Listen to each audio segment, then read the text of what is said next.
Bedtime stories for kids. Captivating narratives to suit your child's mind.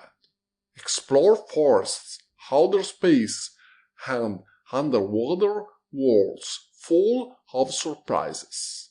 Written by Mary Johnson. Narrated by Greg Birmingham, James Carey Jones, Darren Stephen Ferguson, Helen Louise Reed, and Sandra Howard. Part 1. Bedtime Stories for Kids. Bruce and the Spider. There was once a king of Scotland whose name was Robert Bruce. He had need to be both brave and wise, for the times in which he lived were wild and rude. The king of England was at war with him, and had led a great army into Scotland to drive him out of the land. Battle after battle had been fought. 6 times had Bruce led his brave little army against his foes, and 6 times had his men been beaten and driven into flight. At last his army was scattered, and he was forced to hide himself in the woods and in lonely places among the mountains. One rainy day Bruce lay on the ground under a rude shed, listening to the patter of the drops on the roof above him. He was tired and sick at heart, and ready to give up all hope. It seemed to him that there was no use for him to try to do anything more.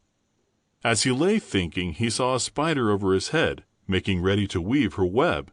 He watched her as she toiled slowly and with great care. 6 times she tried to throw her frail thread from one beam to another, and 6 times it fell short.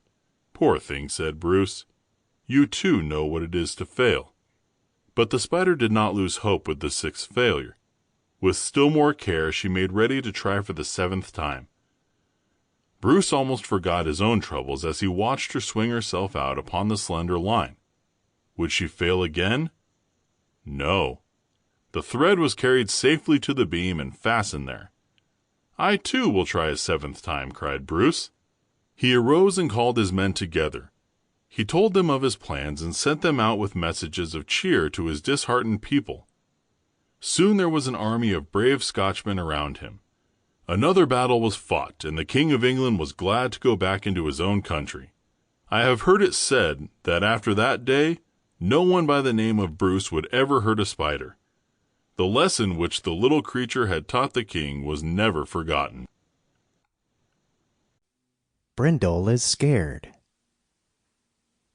Brindle was a beautiful and magical unicorn. Before she went to bed each night, she would brush her long silky mane 1,000 times. Her mother would help. Sample complete. Ready to continue?